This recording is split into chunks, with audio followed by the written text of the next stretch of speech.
Hi, everyone. For this month's podcast, I wanted to focus on LGBTQ inclusivity in the workplace. You may know that at CDH we produce a corporate guide every so few years.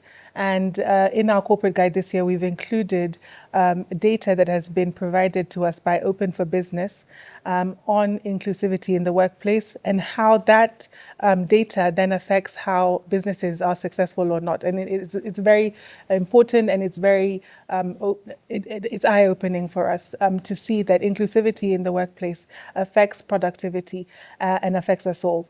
So to have this conversation, I have the best people for it. And with me is Levis Nderitu. Levis Nderitu is a strategic advisor for Workplace Pride, which advocates for inclusivity in the workplace.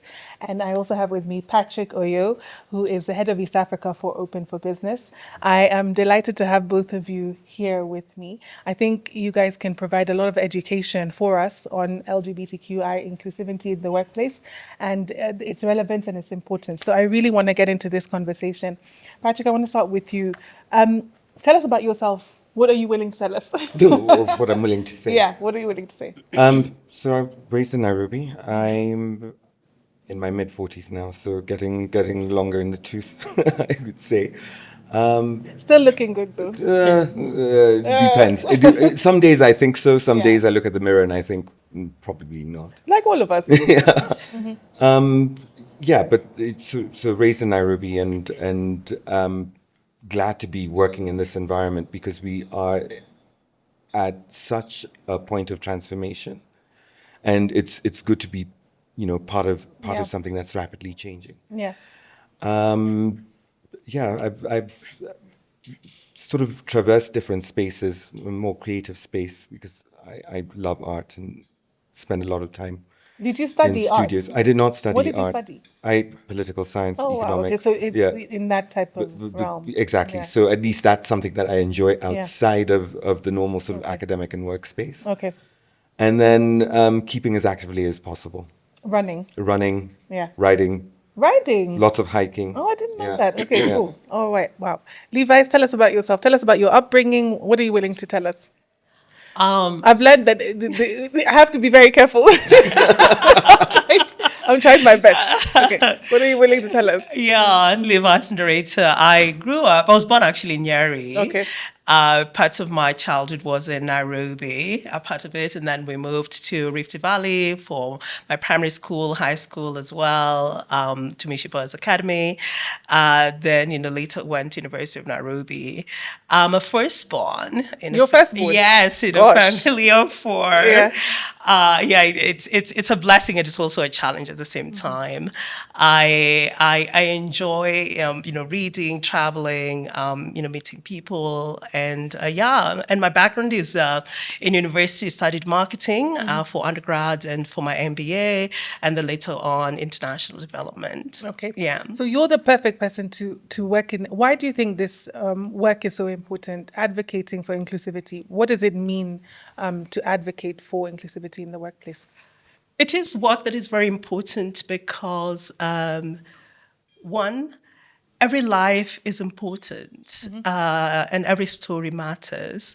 And I think in a society that excludes other people, it basically says you're less than. And so the idea of inclusion is really to ensure that everyone feels part of a society, included in the society, that you can have access to education, access to finance, that you're part of the economy, part of the society. So I think this work is important in that regard because we've seen so many marginalizations, whether you're a woman, a person with disability, LGBTQ people, we've seen all these marginalizations that are in the society. And what we're saying is the society should work for everyone. Yeah. Right. Yeah. Yeah.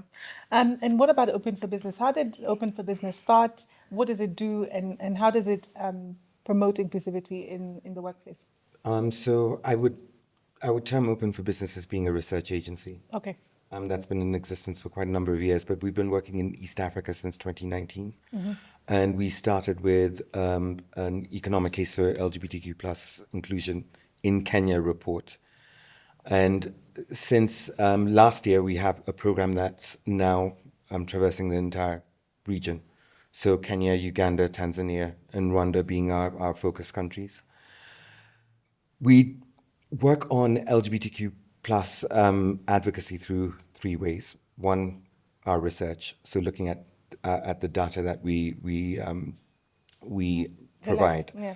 and it could be through very specific reports like the city report that that CDH cited. It could be through regional reports like our very recent report on the economic case for LGBTQ plus inclusion in East Africa. It could be country-specific reports, but these are very rare, like an economic briefing that we worked on in Uganda. So the research forms the backbone of our programs, and we have a number of regional programs. So East Africa being one of the most recent. We have one in Southeast Asia, and another in the Caribbean, and one in Eastern Europe. And what we do is use that the research, the data, and our coalition of global companies to advocate for greater LGBTQ plus rights. Yeah. So let's look at the city report, for example. The city report goes through. Is it just Africa? We used your Africa index, and it demonstrates that where there is a lack of inclusivity in the workplace, cities are less, the businesses are less productive. Yeah. And if you look at those statistics, it's obvious to anyone that there's an economic case for inclusivity. So is that the kind of thing that you're advocating That's for? the kind of thing that we're advocating Yeah. for. Yeah. Because as Levi's talked about, marginalization of one segment of society, what we end up doing is harming society as a whole. Correct. So we cannot look at these issues in isolation. Yeah. And I mean, Levis, I want to just be, very candid because, to be honest, a lot of people don't have enough education on LGBTQ. What is LGBTQ? What do they stand for? What does it mean? How can people get more comfortable with that language, especially in Africa? Absolutely. We keep on adding our alphabets. Yeah, because it was LGBT first. Yeah, so LGBTQ stands for lesbian, gay, bisexual, transgender, and Q is queer or questioning, depending. And there's also an I in there for What is I? intersex. Oh, okay. Absolutely. All And right. then the plus, it's for like any other that we could have missed in that long alphabet. Yeah. So the point is that every single person, however they identify, should be treated equally within the workplace, because obviously we have inherent biases from the fact that we come from either a Christian context or a background that does not or has not advocated traditionally for different types of people in the workplace. Absolutely. What about when businesses do try, or where there's a law in place that is preventing this kind of inclusivity, and businesses face a backlash? How do you encourage businesses to really promote or stay steadfast in the case for inclusivity? Good question, Njeri. I think for businesses, one, they care about certain things. One, they care about money, revenue. And so it's important for businesses to see that inclusion actually drives revenue, expands market, expands your customer base. They care about the brand or reputation of an organization. Whether we think about a brand from an employer brand, which means a place where people want to work. So your ability to attract and keep talent. So that the best talent, when you want to think about attracting and keeping the best talent, then you must have a wider pool to bring that. Businesses care about innovation and better decision making. So when you have a diverse set of a group of people or employees, then you're actually better able to innovate and to be creative and to make better decisions. The other bit that businesses care about is risk. And, law firms like yourself think about that all the time. And here we're looking at risk around if you discriminate, then there are lawsuits which become expensive, right? And finally, this aspect of values and culture, which is a very important one, especially in this times where organizations have to live by their values. I say the business case in and of itself is not enough. Organizations need to believe inherently that every human being is worthy, and therefore they need to be included. So you look at all these things that businesses care about, then you have a strong case to tell businesses you're better off as a business when you are inclusive than when you are not. Yeah. Everything that Levi's has said can be argued by the fact that the laws are not in place in many of these African countries to promote that. So there isn't an incentive for businesses to care at the moment, really. How are you guys fighting that at Open for Business? Or how are you making sure that your voice is heard? Because it needs to be not only at a business level, but at a governmental one as well. So that's the kind of unique role that we play in this space, because we are there to provide information, to provide research, to provide facts. Yeah. And we work across the spectrum. So working closely with businesses, as I mentioned, we have a coalition of global companies that Yes. are part of Open And for Business. that coalition of businesses are very strong businesses. Exactly. Big businesses. Exactly. It's Yeah. high-powered Yeah. corporate organizations. And then we work with civil society as well to make sure that what we are producing resonates with any human rights arguments that they're going to be making, Yeah. just to back it up with that economic case. Yeah, yeah. And then obviously policymakers are our other audience. Yeah. So working with the diplomatic community, working with or having discussions with policymakers at country level is quite crucial to changing that mindset. Have you seen, in the time that you guys have been working, because I know that you've been working in this for a very long time, have you seen pressure that has resulted in actual results that you can talk about? Or is there small wins that you can point to? I can think of small wins. So when our East Africa report was released, one of the things that I was very nervous about was the reception that it would have in the media. And across the board, particularly with Kenyan papers and Kenyan media outlets, what we got was a sense of alarm. The journalists sort of telling the government that, hey, if we are going to be serious about Vision 2030, if we're going to be very serious about economic development, this is something that we need to look into because the potential losses are too huge. Yeah. So I think that's already changing the narrative. We've seen a lot of positive movements in the courts recently. Yeah. Like this case in Eldoret at the High Court that's sort of compelling Parliament to have a discussion on a transgender bill. Yeah. So I think we are at a point where Kenya is making quite huge strides in these areas, but there's also the very real danger of backsliding and getting into a very tricky situation that Uganda, for instance, has found itself in. Yeah. And I guess it's a patchwork of laws across Africa, and Yeah. not everyone is the same.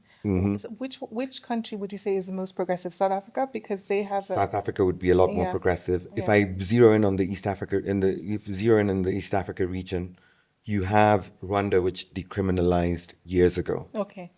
And then you have the other extreme of Uganda, which has probably one of the harshest pieces of Yeah, legislation globally. And then Kenya and Tanzania, which are sort of swinging in a kind of weird situation where it's a lot of this is sort of embedded in colonial era penal codes. Yeah. Have we really had the opportunity to investigate the source of these laws? Yeah. Investigate whether they're the right fit for society as it is right now. Yeah. So I guess we're at that point where we're really Yeah. debating and really discussing. And I guess there is a changing landscape. The younger the population, Yeah. obviously Gen Zs are much more in tune with that, with understanding that different people people are different, and not everyone is going to be the same, and more inclusive, generally. I think there's a gap in the generations, right? Yeah. As the older generation, obviously are still stuck in maybe stuck in their ways is the right word. Just so that I'm clear, do people are you also taking on cases for individuals, or do you hear from individuals complaints? Do you deal with those, or do you just do the advocacy part? Yeah, for us, no, we don't take individual cases. We do have organizations that do that within our own country, but for us, it's really working with companies. I'm sure the same thing for Open for Business as well, to really see how companies can move their inclusion agenda forward. What would you say is the most misunderstood concept about being an inclusive business? If you were talking to a business today, that is grappling with this, what would you say is the most misunderstood element of this? Two elements, I think. Okay. One is that businesses are legal entities and they operate within a legal context. And so when you think about the penal code that we have, Section 162, 164, then businesses will wonder, we want to do this, we want to be inclusive, but then we have these laws within sort of the country. How then do we balance these two, right? So that's the first one. And What is your answer to that, Patrick? That's a tough one because I think any business or has a primary duty to safeguard its staff, to safeguard its management. So if you're in a situation, for instance, in Uganda, where there's a promotion clause within the Anti-Homosexuality Act, I don't think you have much room to maneuver. Yeah, because promotion can be anything. Promotion could be anything. I could have like a rainbow sticker on my laptop and I could be that could be accused of promotion. promoting. Yeah. And I think the primary objective that management should have is safeguarding their staff. Okay. So unfortunately, that might mean inclusion looking different in different contexts. But I've seen situations where, you can have employee resource groups that don't need to be registered. It's a simple association within the company that provides a platform to discuss these issues, that provides a platform for people to bring forward the challenges that they're facing. So like an for management, informal exactly, group an within the informal company. group. Yeah. And management should really be involved in the formation of these informal groups. Okay. I mean, that's a great idea. What was the second point that you were going to say? social cultural challenges. Okay.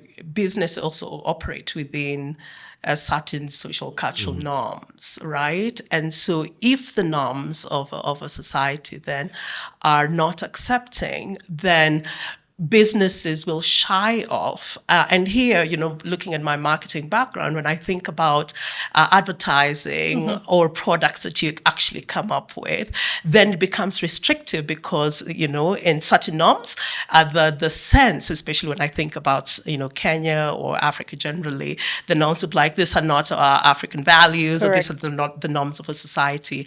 Then there's that challenge of we want to be inclusive as an organization, develop inclusive products and inclusive marketing. But then we are within this, context. Yeah. How then do we approach that? So that is also another challenge that I see. Yeah. How do you then, within these social norms, etc., build narratives or have narratives that are culturally relevant and also promote, LGBTQ or inclusivity and are rights based? How do you do that? Can any one of you answer? I'll take this first. Okay. From a marketing and comms or brand perspective, you appeal to the universal needs of a people. We all want to feel included. We want to feel a sense of belonging. We all are seeking the same things. So once you appeal to that universality of those needs, then it kind of shapes that narrative so that also inclusion is not seen in isolation, that we are only thinking about one group of people. So you think about inclusion broadly, right? That any person who has been excluded within society, whether it's women, people with disability, LGBTQ people, companies can say, we are open for business to everyone, right? You know, we're a company that includes everyone. And even in our own country, we see even the issue of tribe and ethnicity as well. So companies that embrace that diversity or that sense of inclusion, then they're better off, and then the framing is broader. So that is kind of how you kind of navigate this challenge. What I'm talking about is the language that can be used. And I don't know, sometimes you think of a policy for a business, even maybe looking internally for our policies, and the language may not be appropriately inclusive because it's very much in the he or she or tones. How do businesses change that? Do you have like things or materials that people can use so that they can be better informed?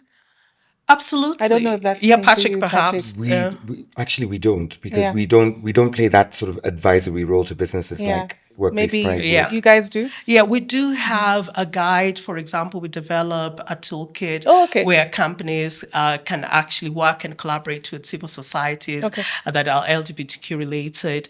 And yes, it's true, that there is indeed a gap in terms of supporting organizations directly, and largely it's because one of those challenges that I earlier on highlighted. So companies find themselves in this dilemma. However, what, for me, in terms of progress, I say, we might not start from changing policies and all of these things at first, but there is the broader language that we use first that is welcoming. So you kind of can appeal to that first, and then as we progress as a society, as the laws become more favorable, then again, now we can get into the policy, particularly when I think about local companies. For multinationals, that could be a little bit different. Yeah, I mean, at multinationals, I think they are affected by the fact that their laws have changed and then they have had to adapt. Yeah. I'm wondering about the intersection between those multinationals which are placed here and then local companies. Because a lot of people may say a multinational, they're coming with their Western ideas. We are very much African. And then there's that clash of culture when you arrive at a multinational and then expected to conform. How does that play a part in making sure that we are also, in fact, educating ourselves at the same time? Again, it's those employee resource groups that I'd cited earlier. That could be a really perfect tool to use. Actually, during the entire research process before we put the East Africa report together, this is one question that a lot of companies would ask. Yeah. How do we have this discussion? Do we know what's legal and what's not legal?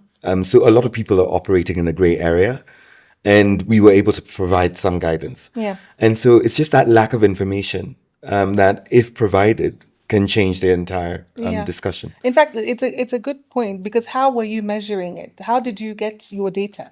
What is a measure of inclusivity for you? So, I mean, it was a mixed methods approach that we used. So we conducted a survey that was specifically targeted at civil society, at policymakers and businesses. And we did that in the 4 countries that are in the report. We also looked at secondary data. So a lot of previously produced work provided a huge part of the backbone that put the report together. And then individual interviews. Okay. And some focus group discussions as well. Okay. Wow. I can add to that, Njeri. I used to lead diversity inclusion work for a big global nonprofit. Yeah. So one of the ways we used to measure inclusion is through our employee engagement surveys. And so would have inclusion questions. And then once, say, folks self-identify within the survey, there was no requirement, but you self-identify if you self-identify as LGBTQ, and then we would look at the metrics of your sense of inclusion or engagement over time. And we saw, where I used to work, at first, the first engagement survey we did was the LGBTQ people had the lowest engagement. And engagement in the survey? Yes, Okay. No, engagement in the sense of how they are engaged within the company, how they show up and all of that kind of stuff. So there are different metrics that, could speak to the engagement component. Okay. And then what we found out, to Patrick's point, we started investing in the employee resource groups, and particularly, say, the Pride resource group. And we actually could track the changes. And through these interventions of, I think, a period of 2 years, we actually started seeing changes within the engagement scores, which speak now to the level of inclusion. So that could be one way. That's a great way of measuring. But let me just ask this question then. In terms of the survey that you're conducting on inclusivity, is the barometer of inclusivity the same for everyone, or is there different levels of inclusivity given the fact that we're in an African context? Or are you asking someone, can they openly come to work, as themselves, when that would not be the case here, but it could be the case, for example, in Europe? So within the survey is the same for everyone. Okay. However, when you look at the demographic data, because that was part of it, so you're able to analyze your data looking at, say, people who've identified as women. How is that sense of inclusion, right? People of color, LGBTQ people with disability, etc. So it's really looking at the data and going to the correlation of those demographics with what they have reported on over time. Gosh. Yeah. Just on that question of, and I guess maybe in the Biden era, it was, you could say, I identify as, or there was a he, she. The pronouns. The pronoun things, and people would put them in their email. And now in the Trump era, that has literally fallen away. How does that impact on your work now? Is it that it is much more acceptable to be non-inclusive in this day and age? I wouldn't say non-acceptable to be non-acceptable to be less inclusive. It's. I think everyone is nervous. We're only 8 months into a new administration, and people are sort of trying to figure out where things will land. A lot of companies may, on the surface, have rolled back on a lot of diversity, equity, and inclusion initiatives that they were working on. But that does not mean that the work does not continue quietly and in private. And what we have seen, and I can give I won't give examples of companies within our coalition, but what we have seen is that some companies have actually doubled down on it, or very cleverly renamed it. But I think the commitment is still there, because people do realize that if the less inclusive you are, it's harmful. It's harmful for business performance. It's harmful for economic performance as well. Yeah. Have you heard of this term called ally fatigue? I wanted to be a little bit controversial on the pronoun before we talk. Go ahead. Be careful. No, be as controversial as you can. Yes, I really think, one, pronouns, or saying your pronouns or having them does not denote whether you're inclusive or not. Let's start from there. And then also... Wait, Levis, I wanted to be clear. What you're saying is that even if you use the pronoun, it doesn't mean that you're inclusive or not. That's correct. But it's that like lipstick on a pig. It's not an indicator of your sense of inclusion, right? Yeah. And the other thing is that the LGBTQ movement, I think, placed a premium on the pronouns, and then what ended up happening is that, to an extent, we lost some allies, and we also lost people who would have been advocates, because, say, for example, if I get your pronoun wrong, people are not showing grace, right? So because of that, then it became a whole issue, right? So I really think that is, I think where the rain started beating us in a way, that aspect of showing grace. And because I would, you probably look different from your name or from the pronoun you're using. And if I don't get it right, then it becomes a whole situation, right? So I feel that is kind of where the challenge started. And I think part of the backlash that we are seeing within the LGBTQ movement partly is because of some of the premiums we placed on say, pronouns, rather than truly opening up conversations, truly giving grace to others who are not able to sort of get it right the first time. I mean, when I looked at, and Patrick, I'll allow you to go. Yeah. When I looked at the whole pronouns thing, and the doubling down on get my pronoun right, it's kind of a full circle moment because people have felt so non-included before. Now, just make sure that you get my name right and give me the respect that I deserve. And I think that's where you're right, you lost people because it was too much of a pressure Yeah. to get, if you make a mistake, then what happens? Exactly. Go ahead, Patrick. Yeah, I think Levis, you're very brave to have actually stated that. Why? A lot of people do think, I think a lot of people are of the same opinion. I think you're right. The other thing is the cultural context. Yeah. Okay. And so when something that does resonate in the West does not mean it's going to resonate here. And this is something that I've always told people who work at Open for Business as well, that no, we need to look at perspectives from the context that we are in East Africa. Yeah. Not going to accept anything else. But if you and just to challenge that, if you accept the context in a particular forum, how do you make the change? Because then maybe you're just saying, let's just leave it because we don't talk about it in East Africa, and then that kind of leverages it there. I don't think it's saying leave it because it doesn't resonate here. And then this gets into a very controversial conversation, which we're probably not going to have. Why? The LGBTQ plus movement in the West is not the same movement that you see in Africa, In Africa. or in in developing countries. It's not the same movement. Okay. People are arguing about marriage equality on one end. On this end, people are talking about survival. I don't think those are the same fights. They're not this, and you're right, Patrick. And I just want to be clear. It's not the same fight for where we are now. Yeah. But it's a fight that they may want to have at a later time. I mean, right? hopefully one day we'll get to the point where we're arguing about pronouns in East Africa. But I always say, like, when we look at our own traditional languages, Okay.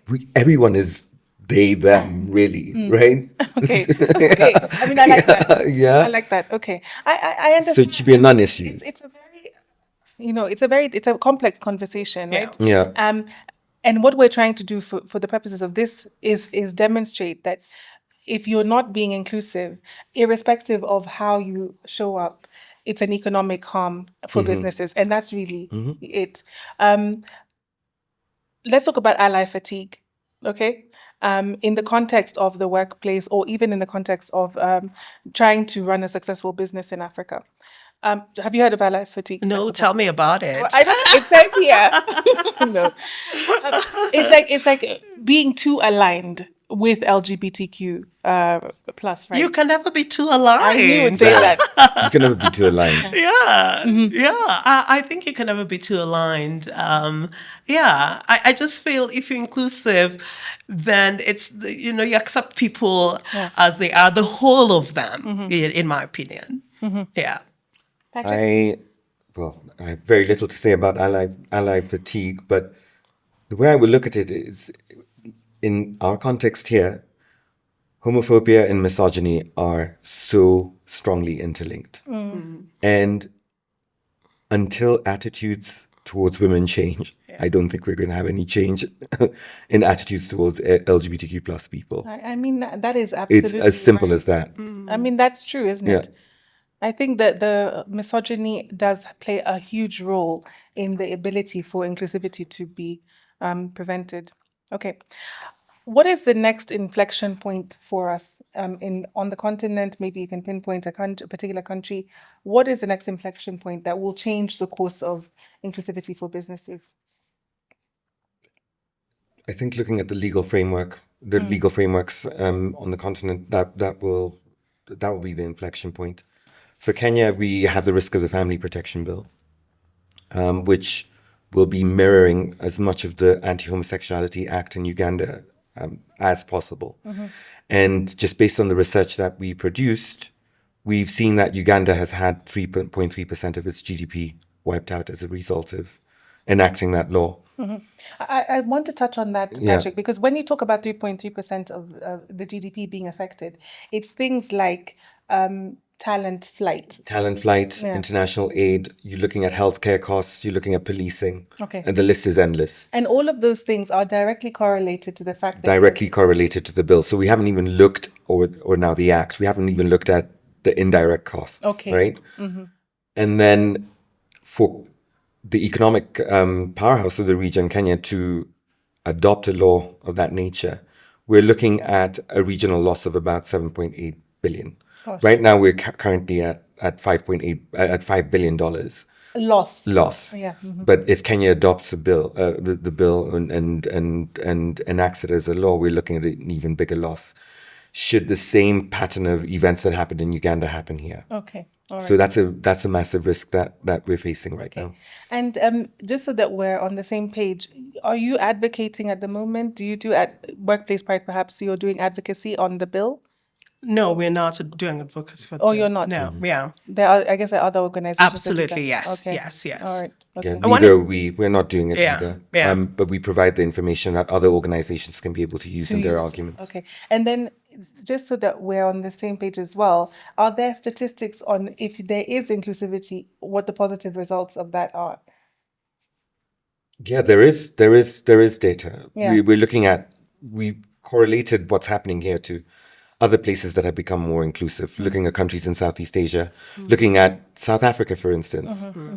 There are patterns to show that should you become more inclusive, there's a strong correlation with economic growth. Okay. Looking at the cities report, for instance, we've seen that more inclusive cities have 4 times the ability to generate more income, to attract more investment. So the facts are there, the data speaks for itself. Yeah. I mean, I hope that we can, and perhaps in this podcast, include a link to the Yes. report so that people can have the data for themselves if they're interested. But it really is a simple. It's an economic good. Okay. Njeri, I wanted to add on that Yes. inflection point, I think. And you did mention it to an extent. When we think about the trends, particularly with younger generations, I feel Africa being a very young continent, I think the youngest in the world, with an average age of, I think, 19 years, thereabout, I feel there is hope for a society that is more inclusive, largely because these younger people are more inclusive and they demand this sense of inclusion from companies and as well as governments. I also see hope with technology and digitization and AI, having more, LGBTQ people within the workforce, for example, because you can work from home, you can work from Correct. anywhere, right? And so some of those barriers that used to be there in terms of accessing markets will be removed, and thanks to technology, financial inclusion as well. Technology allows that the LGBTQ people can participate within the economies. So I do see some of these, macro trends, helping to advance inclusivity, in addition to what Patrick also talked about. I mean, those are all, very, very relevant.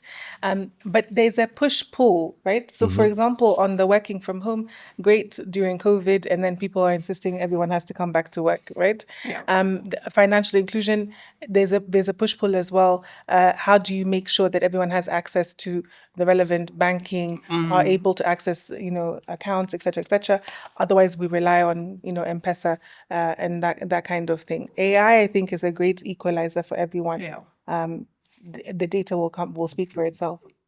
We'll see. You're skeptical. You're skeptical. I have my skepticisms about AI. I might not want to get into them too much, but Patrick, I think we're rushing. We're really like rushing like headfirst into something that we don't really understand. I'm not trying to be very conservative in my thoughts about this, but I'm sort of thinking, companies, for instance, should have been thinking about their AI policy way before where we've got to already. Yeah. Or if they haven't thought about it at this point, they should really be thinking about it at this point. No, I think AI policies, all of that, are extremely relevant and need to be put in place, irrespective. Like even the larger legal framework, have we thought about this? There is thought, especially because the data that, how it's pulled together does not necessarily emanate from the continent or is not relevant to the continent. So there are all manner of arguments on that. But you're right. Turning to advice, both of you, what advice would you give to a business that is struggling at the moment with trying to balance inclusivity, trying to make sure that it's doing the right thing? What advice in the African context? What advice would you give first? And we've talked about the employee informal groups. Anything else that we can give them? I would say that there are three different, sort of maturity levels in terms of the inclusion curve. One is called when in Rome. So you sort of a business just When in Rome. When in Rome. Yeah. So a business operates just within the laws of a certain country. There's the embassy model in which within the four walls of your organization, you can choose to be inclusive and create inclusive spaces. And of course, there's the advocacy, which is the sort of the ultimate that every organization will go out there and be advocates of inclusion. So for me, the advice I would give, I would pray that more organizations get to the embassy model, where they create safe spaces within the four walls of their organizations that anyone, whether you are a woman, a person with disability, LGBTQ person, you will feel safe within those four walls of that I organization. mean, I love that. When Yeah. in Rome, embassy model, and then the advocacy. Advocacy, yes. I love that. Yeah. Patrick? The only thing I'd add to the way you very beautifully Yeah. put it is highlighting how important individual performance is to the greater goals that the company or the organization has. Right. If people are very comfortably themselves at work, they will be more innovative. They'll be more creative. They will be very, very comfortable in their own skin. And that's ultimately very successful. And then for that the leads to better organization. performances. Exactly. Yeah. Okay, completely understood on that. Yeah. I mean, both of you are in careers which I would not say are conventional in the terms of the industry. I guess maybe advocacy is, but not in this context. Just so that we're, to get some background, how did you end up here, Levi's, at Workplace Pride? It's a long story. How much time do you have, Njeri? A lot of time for you, Levi's. I have a lot of time. Yeah. One, I looked at the society and I saw the inequities, and I'll make it personal because it is personal for me. This is a story I share over and over, but it's the truth. So I remember after university, got good grades because my parents told me, when you get good grades, a good job will come. Correct. And that never happened. One of the things that my parents didn't tell me was how society actually works and the discriminations around it, whether real or perceived. So I did an interview in some big company management trainee. This is just after university, and went all the way to the final level of interviews. And one manager said, with your voice, you cannot work here. And he was right. I didn't get the job. But he was also wrong because there are other organizations that were inclusive and hired me, right? Okay. And so I saw firsthand what discrimination or bias looks like. And I told myself I would like to contribute to the society in creating a society that is more inclusive, a society where that the biases people have are reduced because we can never eliminate them, really. So it's personal for me. Yeah. And my purpose now is to create organizations or work to create a society and organizations that are truly inclusive for everyone, regardless of who you are, your background, or who you love. I mean, I love that, Levi's. I really love that, and I thank you so much for sharing such a personal story. I know, Patrick, I can't extract anything. No, you could probably extract a few things. I don't know. I think the path that I've had has been a lot easier. And working in the international development space for almost 20 years, Yeah. it's been that embassy model. And so I found that every workplace that I've been in has been quite inclusive or sort of live and let die, just get on with things. Yeah. All we're interested in is performance. All we're interested in is getting the job done. But how I got to Open for Business, this is a diversion from what I've normally been doing. Because you were in international development. International development and particularly focused on systems thinking. Okay. And for me, this was part of that, again, investigation of systems. Okay. So looking at one specific group of people within one specific segment within a larger society, how does this affect the whole? Yeah. And so working on that economic case became an interesting thing. So let's look at all these different nodes in East Africa and try to figure out. When I heard about Open for Business and I saw the city's report, it immediately made sense to me for us to include it, because it just makes sense. Yeah. If you're losing money because you're not doing something that it could easily be, cured by an embassy model or an advocacy model, it just makes sense. And I think that it's very valuable work. I want to get into advice for people who want to get into this kind of work, or who want to get into advocacy or supporting, those who are marginalized. How would you encourage them to get into this type of work? What advice would you have for them? I would tell them, whichever industry you are in, whether you're in finance, tech, hospitality, whatever, within your space, choose to create a world that works for everyone. Yeah, because everyone, I think, can contribute in a way. As a lawyer, you can contribute in a way.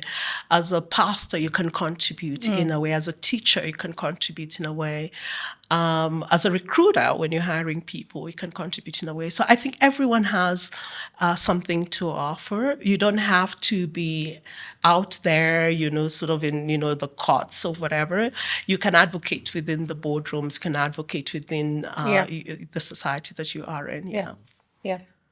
I think for me, the advice I would give is be open. Because the more open you are, the more you have an ability to learn. The more you have an ability to learn, the more you have an ability to offer. Yeah. But also counter that with being very resilient. Because it's not an easy path. Yes. And so even speaking of resilience, in this kind of environment, and when you're facing that, backlash or, negativity, how do you deal with that? You have a good therapist on hand. and running helps. Running helps. Because you physically extract all the stress from your body. Levi's, what is your coping mechanism? My coping mechanism is I take a lot of walks.